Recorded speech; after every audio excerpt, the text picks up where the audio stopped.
Hi everybody, my name is Betina Loudermilk and I'd like to introduce you to my garden.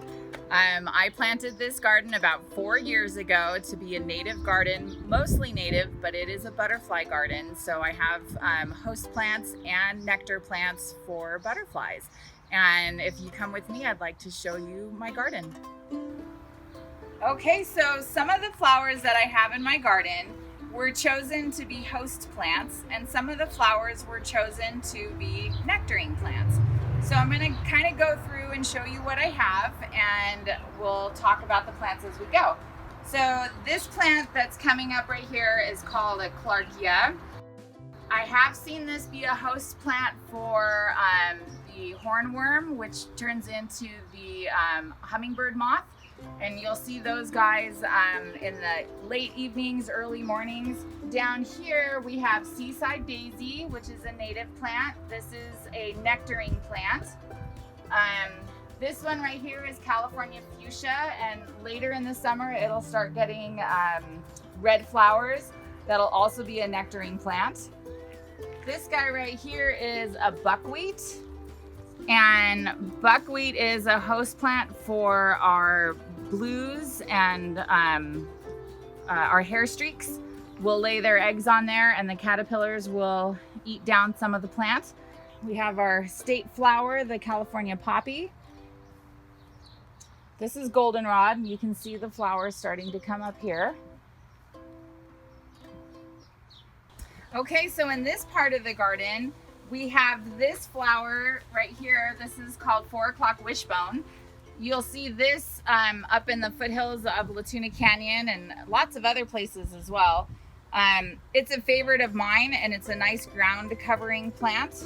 And I do see bees and other little critters coming and nectaring off of these guys. This milkweed right here is showy milkweed, or otherwise known as Catolo milkweed.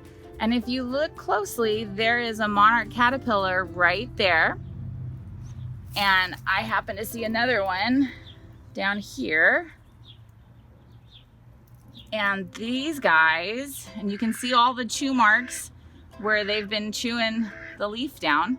And that is a great sign. That's what we like to see. So this plant here is another native milkweed. This is called narrow leaf milkweed. And this one is a butterfly favorite, and they will lay lots of eggs on this one. And in fact, I'm not sure if you'll be able to see it, but there's a tiny little egg right there, right by my fingertip. This plant, as well as the other milkweed that I showed you, they will go completely dormant in the wintertime, and it will disappear from your garden. And that is the time when the monarchs are migrating to the ocean, heading towards Pismo Beach and Santa Cruz. Okay, so this plant right here is a vine. This is called passion vine, and it's kind of taken over in here, and that's totally fine. We'll retrain it around, but it's starting to develop a flower. And this plant is a host plant for the Gulf fritillary butterfly, and if we're lucky, we'll see them flying around through here.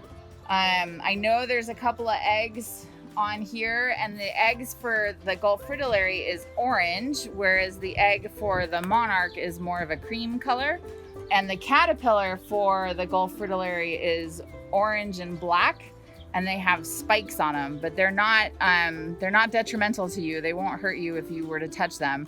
But with any caterpillar, it's never really a good idea to touch them because the oils on our skin can be harmful to them. So anytime you are looking at butterflies or caterpillars, just look with your eyes, not with your hands. And let's go see another plant. Okay, so in this section of the garden, I have 2 verbena plants, lilac verbenas.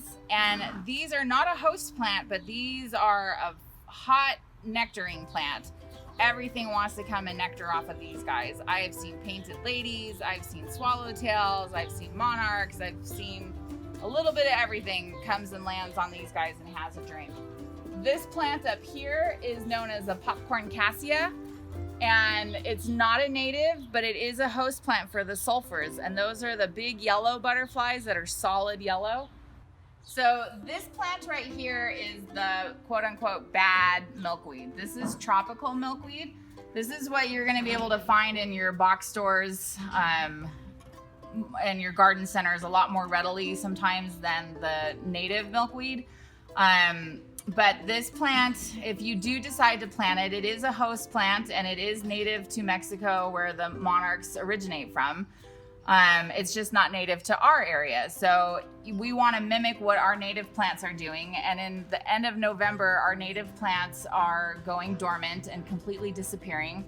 And so what you want to do with this plant, if you have it in your garden, regardless of how tall and pretty it is, you want to chop it all the way down to pretty low to take all the leaves off, so it encourages the monarchs to do their migration. Our guys migrate to the coast, and then they'll come back in the springtime. And he's almost done chewing this plant up.